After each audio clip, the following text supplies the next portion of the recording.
शहीद आलम खान साहब जी।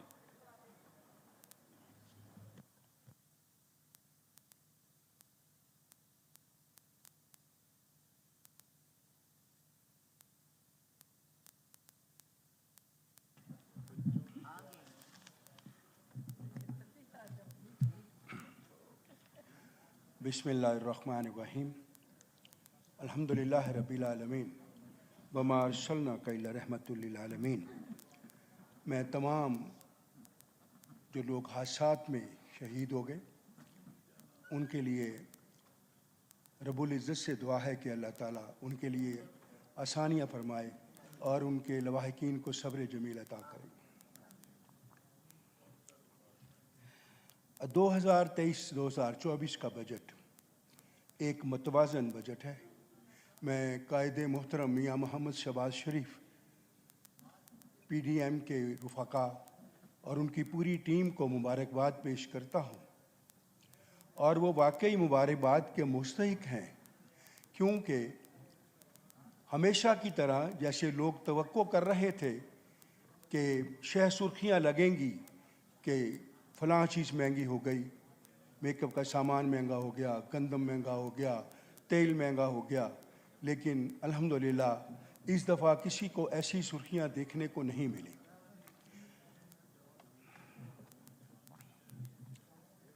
लेकिन बहरहाल लोग तो एतराज़ करते हैं।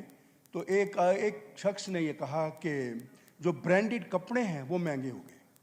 तो ब्रांडेड कपड़ों का आवाम से और मुझसे क्या ताल्लुक़, वो तो ख़वास के लिए होते हैं, उनका तो मामला और है। इशहाक डार साहब ने कमाल होशियारी से अपनी बजट की जादूगिरी वो जो हमेशा दिखाते हैं, उन्होंने एक नफ्सियाती हदफ जो है उसको अबूर किया। लोग महंगाई का शोर सुन कर, कीमतों के उतार चढ़ाव देख कर थक चुके थे और कुछ चिढ़ से गए थे। लेकिन ये देखकर कि कोई टैक्स नहीं लगाया गया, लोगों को सुकून का सांस आया। लेकिन इसके बरक्स कुछ लोगों ने यह भी कहा कि अगर टैक्स नहीं लगे तो ये मामला बजट के कैसे चलेंगे। बहरहाल लोगों का अपना हक है हर तरफ तनकीद करने का, लेकिन मैं ये समझता हूँ कि जब बेस्ट में कोई तनकीद नहीं लगाया और लोगों ने, क्योंकि कोई टैक्स नहीं लगे थे, सुर्खियाँ नहीं बनी थी, महंगाई का शोर-ओ-गोर नहीं हुआ था, आम लोगों ने, ताजरों ने, सनतकारों ने, सब ने सुकून का सांस लिया और इस बजट को तकरीबन सब ने कबूल कर लिया। आपने सरकारी मुलाजमीन की तनख्वाहें बढ़ाई, बहुत अच्छा इकदाम है। और सबसे बड़ा अच्छा इकदाम है EOBI के जो पेंशन बढ़ाई गई। ये हिस्ट्री में पहली मर्तबा हुआ है कि बजट में उसका ऐलान किया गया। तनख्वाह 32,000 रुपये की गई, बहुत अच्छा इकदाम है। इन तमाम बातों के बावजूद कि बजट बहुत अच्छा है, कोई टैक्स नहीं लगाया गया, लेकिन मामला जूं का तूं है। ना तो गंदम सस्ती हुई, ना दालें सस्ती हुई, ना चावल सस्ता हुआ, ना तेल सस्ता हुआ, ना ये चीनी सस्ती हुई, और ना लोगों को अपने घर के किचन की आसानी से चलाने के लिए कुछ सहूलतें मुयस्सर आईं। अभी तक लोग इसी से शोपंज में हैं कि वो घर का किराया दें, बच्चों के तालीमी अखराजात पूरे करें, या बिजली का खर्चा उठाएं, या मकान का किराया दें।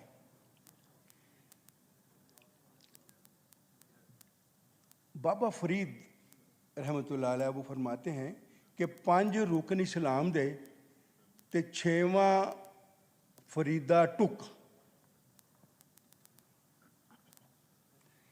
जे ना लभे 6वां ते 5 जांदे मुख। आम आदमी को इससे क्या गरज कि बजट अच्छा है, बजट बुरा है, उसे पता भी नहीं कि बजट है क्या। गरीब आदमी जिसे भूख होती है, उसे आप चांद की तरफ इशारा करके कहें कि ये क्या है, तो वो कहेगा कि ये रोटी है। मैं टिड्डों भुखा मैरमा, मेरे भुख ने खिंचे साह, तू पे दसना मैनू बजट दा लारा, कोई चज दा लारा ला।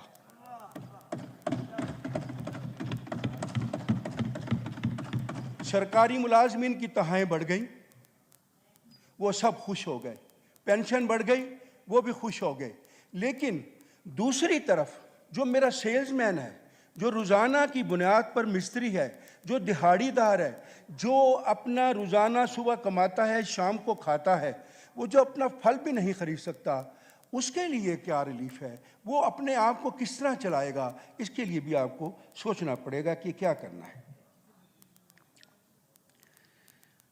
मेरी कुछ तजावीज़ हैं, अगर काबिल समझें तो उसको देख लें कि 32,000 तनख्वाह के इजाफे को यकीनी बनाया जाए। बरामदी इंडस्ट्री को छोड़कर मुल्क में जितनी सब्सिडी दी जा रही है सारी बंद कर दी जाए। ये रकम जमा कर ली जाए और लोगों के माशी उतार चढ़ाव के तनाजर में उनकी कैटेगरीज बनाई जाएं और उनमें ये रकम जो है तकसीम कर दी जाए, चाहे वो 10,000 हो, चाहे वो 15,000 हो, चाहे वो 20,000 हो, और उन्हें ये हक दिया जाए कि वो इस रकम को अपने बजट को खुद अपने तौर पर एडजस्ट कर सके। यानी एक महीने में अगर 15,000 मिलते हैं तो 5,000 रुपये मकान के किराए में डाल दें, 5,000 रुपये बच्चों की तालीम पर लगा दें, 5,000 रुपये वो अपने घर के अखराजात के लिए लिख लिए, और अगले महीने इसी तरह वो बिजली के बिल के लिए, यानी उन्हें यह सहूलत दी जाए। इसमें लोग कहते हैं कि आप लोगों को बकारी बना रहे हैं। ठीक है, चले बकारी नहीं बनाते। ये भी कहते हैं कि आप लोगों को मछली पकड़ कर दे रहे हैं। हम मछली पकड़ कर नहीं देते, लेकिन मछली पकड़ना तो सिखा सकते हैं ना। तो आइए, उसमें भी एक तजवीज़ है, चाहे वो बेनज़ीर इंकस पोस्ट प्रोग्राम हो, लेकिन इससे बेहतर एक अदारा है अखूवत का, जिसे अमजद साकिब साहब चलाते हैं, और उन्होंने यह अदारा इस खुशूसी से चलाया है। उनके वज़राए महदूद हैं, गवर्नमेंट अपने ज़राए उनको दे दे या उनसे अपनी राहबरी ले ले कि किस तरह ये करना है, ताकि उन लोगों को यकमुश्त रकम दी जाए, वो अपने कारोबार कर सकें और मुल्क की तरक्की में अपना हिस्सा जो है भरपूर डाल सकें।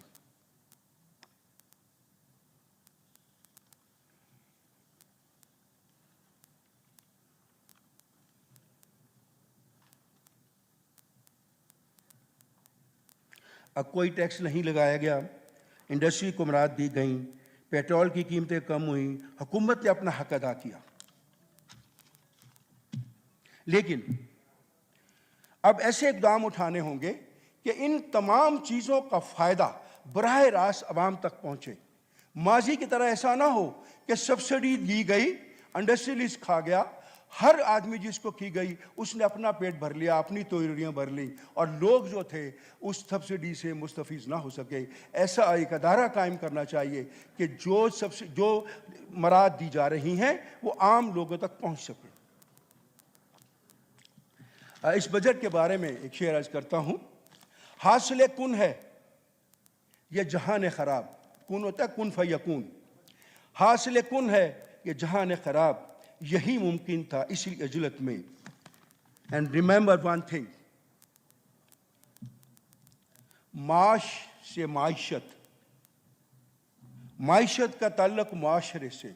सिर्फ माशरे को ठीक कर लें, माइशत खुद ब खुद ठीक हो जाए।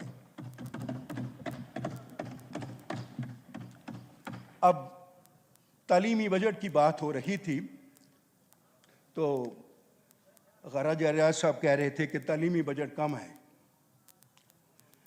यकीनन तालीम के बारे में तो बजट का सोचना ही नहीं चाहिए। जितने आपके पास ज़राए हैं तालीम पर लगा दें। बिल्कुल ना सोचें कि ये कौमी मसला है, ये सूबाई इशू है। नहीं, ये तालीम फ़र्ज़ है।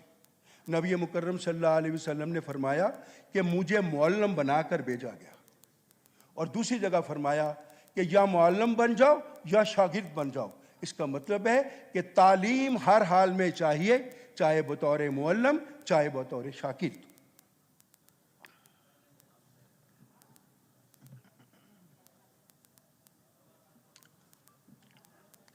तालीम जो है मुल्क की तरक्की में कलीदी हैसियत रखती है। तालीम ख्वाब देखना सिखाती है, और ख्वाब वो नहीं होते जो हम सोते हुए देखते हैं। ख्वाब वो होते हैं जो दिन के उजाले में देखे जाते हैं। जिंदगी में अहम चीज फतह नहीं, जदोजहद होती है, और जदोजहद जो है उसका बेहतरीन रास्ता है कि तालीम हासिल किया जाए, और तालीम जो है वो जदोजहद सिखाती है। मैं कायदे मोहतरम मियाँ शहबाज शरीफ की तालीमी पॉलिसियों का नक़ाद हूँ। मुझे वो वक्त भी याद है जब पंजाब की हुकूमत में वो खादिम आला पंजाब थे, तो तालीमी मेयार इतना गिर गया था कि कोई बच्चा अपनी दरख्वास्त, पढ़ा लिखा बच्चा अपनी दरख्वास्त भी अपने हाथ से नहीं लिख सकता था। तो कायदे मोहतरम मियाँ शहबाज शरीफ साहब ने आर्मी की मॉनिटरिंग टीमें बनाई ताकि नकल माफिया से छुटकारा हासिल किया जाए, और अल्हम्दुलिल्लाह उससे छुटकारा हासिल हुआ और म्याले तालीम जो है वो ऊपर से ऊपर जाता चला गया। इसी तरह दानिश स्कूल का सिस्टम उन्होंने मुतारफ़ करवाया कि बड़े बड़े जो प्राइवेट अदारे हैं उनमें उमरा के लोग बच्चे पढ़ते हैं, तो गरीब का बच्चा भी वही पढ़ सके जो उमरा के बच्चे पढ़ते हैं। और दानिश स्कूल में बच्चों को मुफ्त तालीम दी जाती है, मुफ्त यूनिफॉर्म्स दी जाती हैं, और बेहतरीन इंग्लिश मीडियम की तालीम दी जाती है, और उसके बाद उन्हें इनामात दिए जाते हैं, बरूने मुल्क के दौरे करवाए जाते हैं, बरूने मुल्क में सेमिनार अटेंड किए जाते हैं, उनकी हर तरह से रखवाली की जाती है।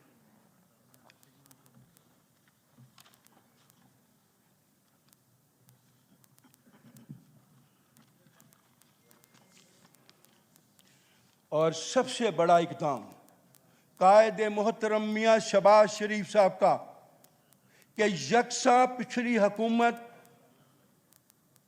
में जो यकसा निज़ाम का, यकसा निसाब का जो फ्रॉड उन्होंने किया था उसको ख़त्म करना। वो फ्रॉड जो था वो अमीरों की जेबें भरने के लिए था, गरीबों के लिए नहीं था। और मैं उनसे भी मुतालबा करता हूँ कि अपनी कायदे मोहतरम कागज़ माफिया पर ध्यान दें। स्टेशनरी महंगी हो रही है, किताबें महंगी हो रही हैं। ये कागज़ माफिया भी एक बहुत बड़ा माफिया है, जिस तरह दूसरे माफिया है। तालीमी मेयार को ऊंचा करने के लिए मैं एक दो तजावीज़ देना चाहता हूँ। The culture of research should be promoted so that the invention may be invented. Order in the House, please. Order in the House, please. Lecturer of college should be grade 18 as it is in the university, so that the best brain may be added to the faculty. Libraries and laboratories should be open for 24 hours as in European university. Out of allocated budget, major portion may be sanctioned for the research and vocational purposes. Shehbaz Sharif, उनकी नज़र एक शेर करना चाहता हूँ। कैस था फिर ना उठा कोई बनू आमर में, कैस लैला का जो आशिक था। कैस था फिर ना उठा कोई बनू आमर में, फख्र होता है घराने का सदा एक ही शख्स। मियाँ शहबाज शरीफ हमारा फख्र है।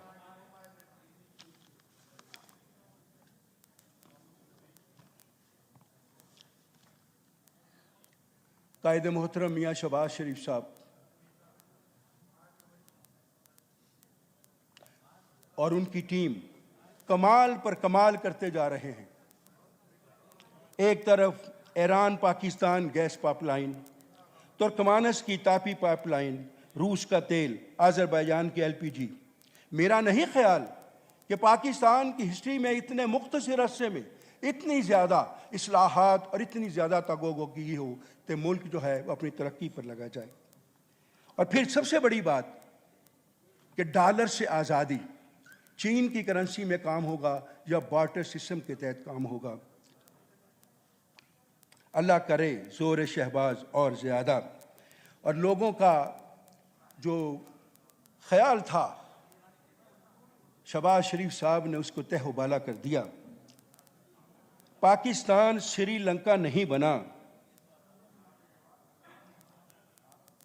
यही दुख सीता के खामंद को खा गया।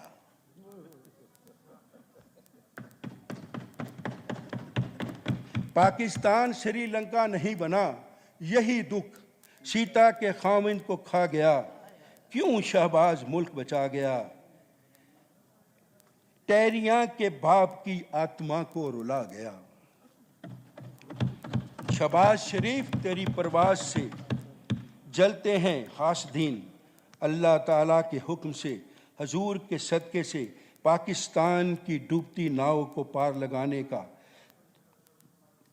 तू ही लगाएगा, तेरे जोड़ का नहीं कोई, अब जो तेरे रास्ते में आएगा बीच समुंदर में बह जाएगा।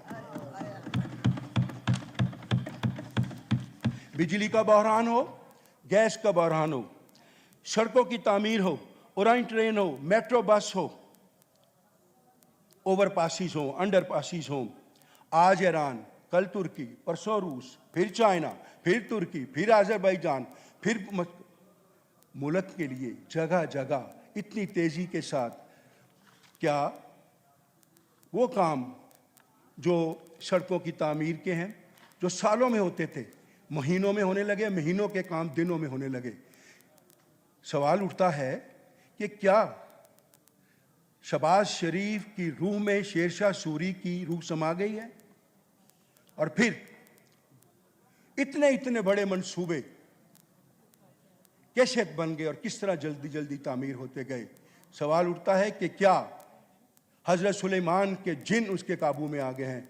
ऐसा नहीं है, ना तो शेरशाह सूरी की रूह उसमें आई है और ना हजरत सुलेमान के जिन उसके पास हैं, लेकिन उसके पास काम करने की लगन, मुसम्मम इरादा, लोगों की खिदमत का अज़म है, और इसी को कहते हैं खादिम आला। There is a will, there is a way. There is no darkness. Darkness just due to absence of light.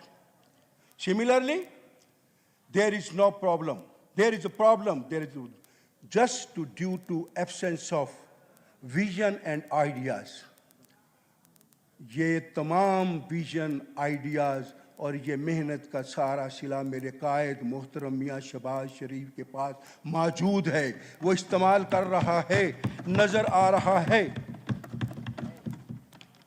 और इसी को कहते हैं निगाह बुलंद, सुखन दिल नवाज, जां पुरसोज, यही है रफ्त सफ़र मीर कारवां के लिए।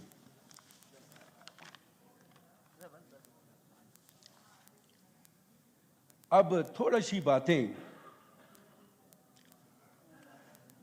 कासम के बाप, सुलेमान के बाप, टीरा के बाप और सीता वाइट के खौमत की हो जाए। भारतीय वजीर आजम मोदी और उनकी एजेंसी रा बड़े बेवकूफ़ लोग हैं कि ऐसे ही कलभूषण को पाकिस्तान में भेज दिया कि जाएं उनके मामलात ख़राब करें, और ऐसे ही अभिनंदन को पाकिस्तान भेज दिया कि जाएं उसके मामलात ख़राब करें। क्या ज़रूरत थी? जहाँ पर टेरियन का बाप, सीता का खामन, कासम का बाप मौजूद थे और वो इस मुल्क को तबाह व बर्बाद करने के लिए बैठे हुए थे, और जिन लोगों की आस पर बैठे थे वो भी उनके पीछे साथ बैठे हुए थे। 2018 में ये सीता के बाप, सीता वाइट के खौमन का प्रोडक्ट तैयार किया गया।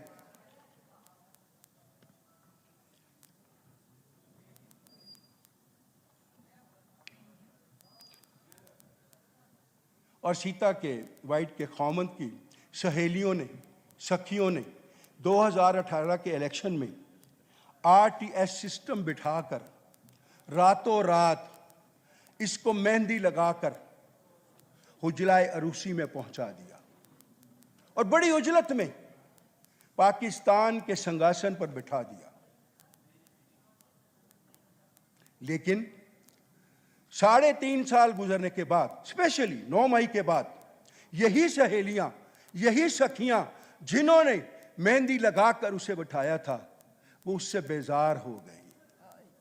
तो लोग कहने लगे, वो देखो बाजार बेजार बैठे हैं, घोड़ों की दौड़ में गधा उतार बैठे हैं। तो जनाबे वाला, ये 9 मई के वाक़े के बाद ये प्रोडक्ट मुजस्सम गलत साबित हुआ। पेश किया गया सादिक व अमीन, नाम नहीद नाहाद मसीहा, हकीकत में कोरोना प्लस साबित हुआ। वही सखियां, वही सहेलियां जो इसे अब अपने पर गंदा बालों में राख डाले बैन कर रही हैं और सोच रही हैं कि इसका छुटकारा कैसे लिया जाए।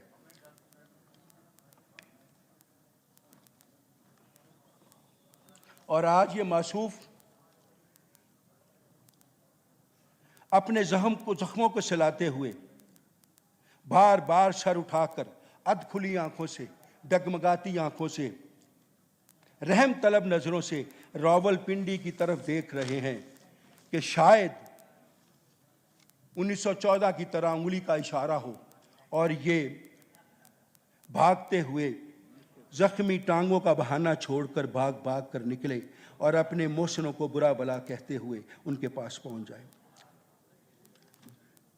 जिन सखियों ने, जिन सहेलियों ने इस पर अपना आप निछावर किया, उन्हीं सहेलियों को, उन्हीं सखियों को इसने बुरा भला कहा। इसलिए नहीं कि कोई उनकी कदर मुशरक थी, सिर्फ इसलिए कि पहले यक कलब दो जान थे, अब वो रिश्ता टूट गया था। और इमरान चीता का खामन, सुलेमान का बाप, कासिम का बाप जगह जगह गलियों में बैन करता फिर रहा है, उस औरत की तरह जो घर से दरबदर की जाती है और ये कहती हुई वाविल्ला करती चली जाती है कि मुझे तो निकाला, मेरी सौकन को क्यों ला बिठाया।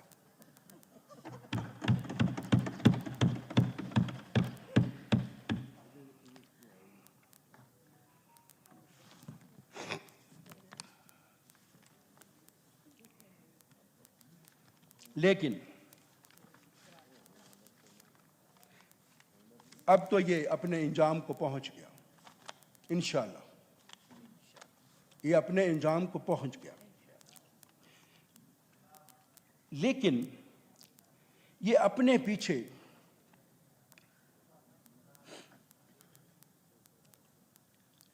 पीछे पैदा करदा गलाजतों के ढेर, अमरांडो और गमरांडो, ये नासूर छोड़कर चला गया और ये अमरांडो और गबरहांडो मुल्क की जड़ों में फंस चुके हैं। फिल्म का हीरो नमा विलन अपने अंजाम को पहुंच रहा है और तमाशाई तालियां बजा रहे हैं। अलबत्ता इसने मुल्क का बहुत नुकसान कर दिया, ये बात जरा नोटेबल है, इसने मुल्क का बहुत नुकसान कर दिया। मुल्क की माइशत का जनाजा निकाल दिया, जमहूरियत को नाकाबिले तलाफी नुकसान पहुंचाया। उन मुक्तदर हलकों ने जिन्होंने 70 साल के बाद यह फैसला किया था कि हम मुल्क की सियासत में हिस्सा नहीं लेंगे, 9 मई के वाक़यात ने उनकी सियासत को एक दफ़ा फिर जमा दिया। ये मुल्क की जमहूरियत का सबसे बड़ा नुकसान।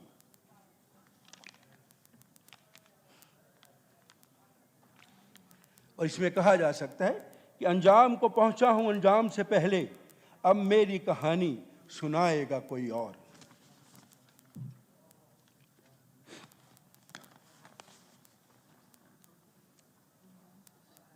सीता का खौमन, कासिम का बाप 2018 में बरसरे इक़्तिदार आया। पहले बजट के बाद एक बजट पेश हुआ। उस बजट में मैंने जब तकरीर शुरू की तो मैंने स्पीकर साहब से इजाज़त मांगी कि मुझे ये बिजली का बिल है, इसे जलाने की इजाज़त दी जाए, क्योंकि इमरान सीता का खामन स्टेज पर खड़े होकर कहता था कि बिजली महंगी हो गई है, हुक्मरान चोर हैं और इसको जला दो, और वो जलाता था। जनाबे वाला, मुझे इजाज़त नहीं दी गई, मैंने जलाना भी नहीं था। मैं उसकी तरह पागल हूं कि मैं उसको जलाता? ये हुकूमत वक्त है, हुकूमत के साथ ये सिविल नाफरमानी है जिसकी सजा मौजूद है। लेकिन मैंने सिर्फ इसलिए, लेकिन उन्होंने मेरा माइक बंद कर दिया, मुझे तकरीर नहीं करने दी। उससे अगले साल स्पीकर साहब,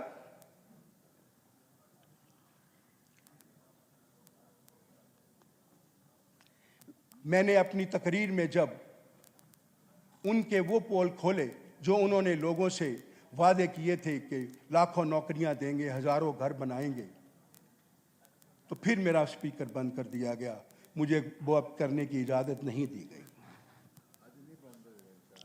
और फिर मैंने उससे अगली तकरीर में मैंने कहा कि इस नशई ने मेरा मुल्क तोड़ दिया, इस नशई ने मेरा मुल्क बेच दिया। मेरा माइक फिर बंद कर दिया गया और मुझे तकरीर नहीं करने दी गई। 2021 और 2022 के बजट की तकरीर में मैंने कहा, टेरियन के बाप की अना परस्ती एक तरफ, एंकर की ज़बान, दाई का बयान, सहाफ़ी का कलम, अंपायर की उंगली, जज का थोड़ा, नेब की हथकड़ी और जनरल की छड़ी, सब तुम्हारे साथ थे, लेकिन तुम फिर भी ना हिलते और मेरा माइक फिर बंद कर दिया गया। मैंने इसकी शिकायत ख्वाजा आसफ साहब से की, राना सनाउल्लाह साहब से की कि आप स्पीकर से कहें कि मुझे मेरी बात मौका दिया जाए कि मैं अपने दिल की बात कर सकूं, लेकिन किसी ने मेरी बात नहीं सुनी।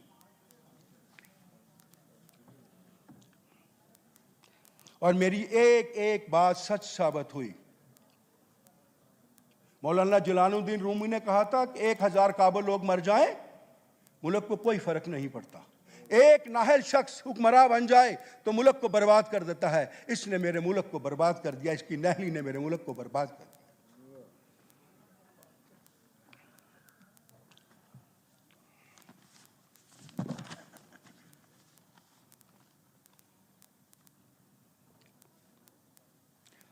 (2022, 2023) अब हमारी हुकूमत आ गई। मैंने उसमें बताया कि ही इज ए ट्रॉल, उसकी डेफिनेशन बताई। 2022 से वो ट्रॉलिंग करता करता करता करता अब वो कल्ट पर्सनैलिटी की पोजीशन पर आ गया है। CULT, cult personality. Hitler, he was cult personality. Rajesh Bhagwan, he was cult personality. Apple desk, he was cult personality. ये वो तमाम लोग हैं जो अनापरस्त हैं, जो अपनी जात में घूम रहते हैं, और इन सब का अंजाम आपके सामने है। चाहे वो गोबिल्स हो, चाहे वो हिटलर हो, इन्होंने अपनी अना में रहते हुए, अपनी नापरस्ती में रहते हुए, सब ने, किसी ने खुदकशी की, किसी को फांसी पर चढ़ाया गया, किसी को कुछ किया गया।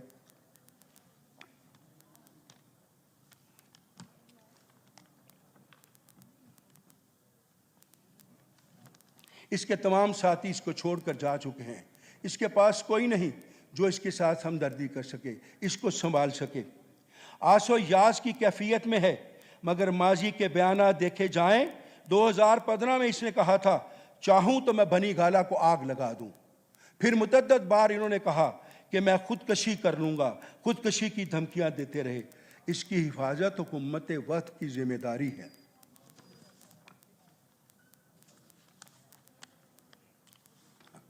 सीता वाइट के खौमन कहते हैं, सीता वाइट के खौमन कहते हैं, मोहतरम नवाज शरीफ साहब और काबिल एहतराम जरदारी साहब चोर हैं। वो कहते हैं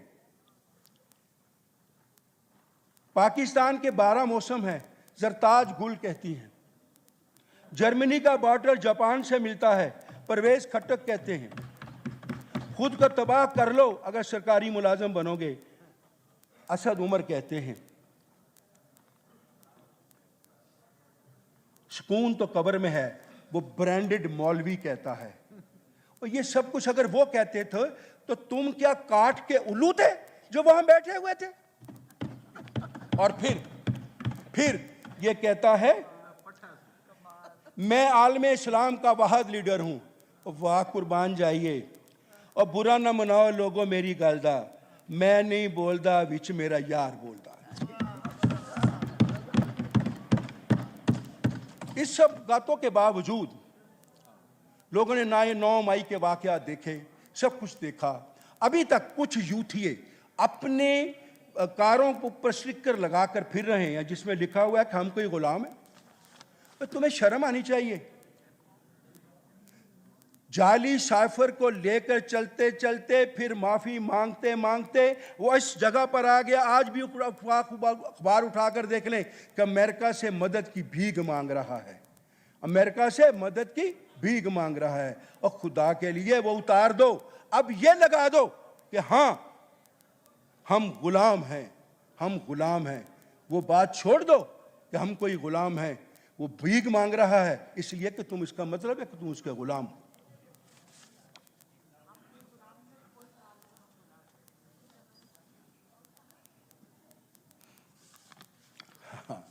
अब ना वो एक हमारे पुराने साथी हैं, कायद मोहतरम मियाँ नवाज शरीफ के पास 90 की दहाई में उनके पास बहुत आना जाना था। लोग उन्हें मुख्तलिफ नामों से जानते हैं। सीता का खौमन उसे चपड़ासी रखने के लिए तैयार ना था। वो टांगा पार्टी का सदर है। कोई जुम्मा जनरल कहता है, कोई बेपैंदी का लोटा कहता है, कोई मस्खरा कहता है। लेकिन मैं आपको एक हकीकत बताऊं, 1990 की दहाई की बात है। मुकाम जाती उमरा जुमे का दिन कायद मोहतरम मियाँ नवाज शरीफ के पास उसके रुफाकार बैठे थे। उधर से जुम्मे की अजान हुई। कायद मोहतरम ने कहा, आइए बातें तो होती रहेंगी, नमाज पढ़ लेते हैं। सब लोग नमाज के लिए तशरीफ़ ले गए, सब बैठ गए, खुतबा हुआ, नमाज हुई। इमाम साहब ने अपनी दाएं तरफ अस्सलामु अलैकुम व रहमतुल्लाहि व बरकातहू कहा तो एक शख्स मियाँ नवाज शरीफ के पास से उठकर तेजी से बाहर गया। तो मैं समझा इसको कोई शायद हाजत हो गई है। जब ख़त्म हुई जमात तो मैं भी बाहर गया तो शेख रशीद साहब खड़े, सॉरी वो खुद का फर्जंदे जो है रावलपिंडी, वो खड़ा था। मुझसे कहने लगे, ये छीदा टली भी, मुझसे कहने लगे कि मियाँ नवाज शरीफ की जूतियां कौन सी हैं, यकीन कीजिए। मैंने कहा ये है। उसने एक अपनी बाई बगल में, अपनी दाई बगल में जमाई। जैसे ही कायदे मोहतरम मियाँ नवाज शरीफ साहब तशरीफ लाए, उनके पाँव में जूतियां पहनाने लगा। ये है ऐसे लोगों की औकात जो बढ़ बढ़ कर बातें करते हैं। अपने मुंह को ताले लगाएं, वरना और भी बहुत कुछ है हमारे कहने के लिए। ये वहाँ क्या क्या करते थे, किस तरह मियाँ मोहतरम मियाँ नवाज शरीफ की ये खुशामद किया करते थे।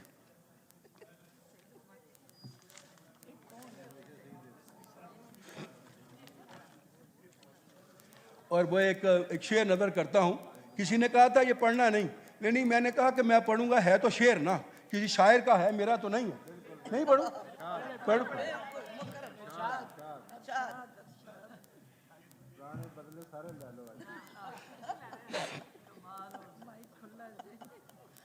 करोगे जितनी इज्जत किसी खबीस की तुम, करोगे जितनी इज्जत किसी खबीस की तुम, नजर से इतना ही गिरा रहा होगा।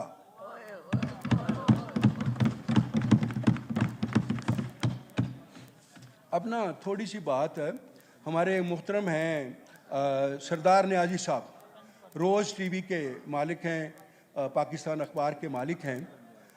उनके साथ मीटिंग रहती है तो एक दिन मुझे कहने लगे कि खान साहब आपकी जमात से बयानिया नहीं बन पा रहा। इमरान खान रोज नया बयानिया बनाता है और आगे लेके पड़ता है, जो उसके साथ जोर शोर से जारी हैं और जा रहे हैं। मैंने कहा बात यह है, और कुछ उसको कहते हैं कि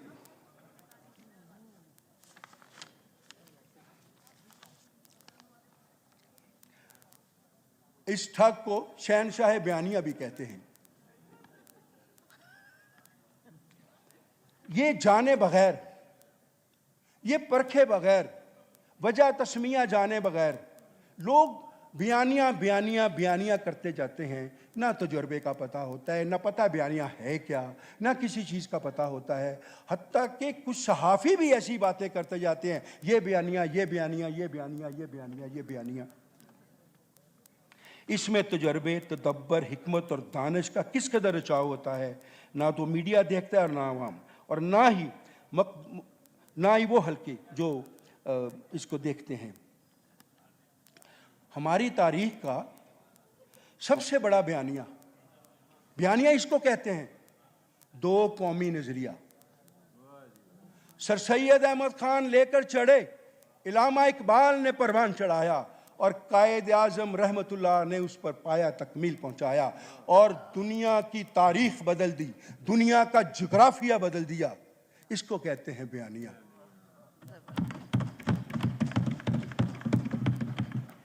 और पिछले कई माह से मासूफ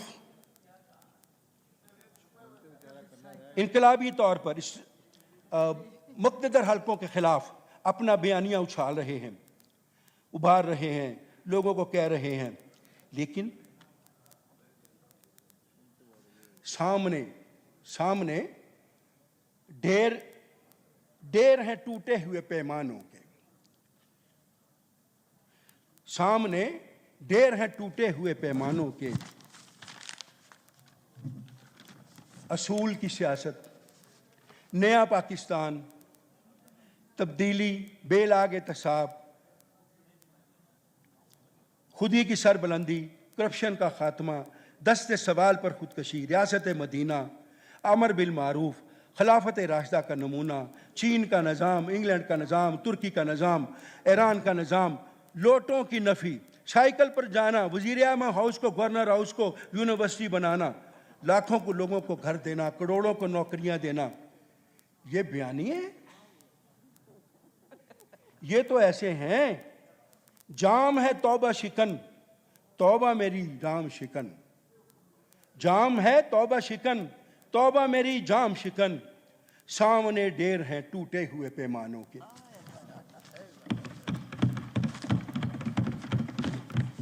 सर, हरफ आखिर, हरफ आखिर,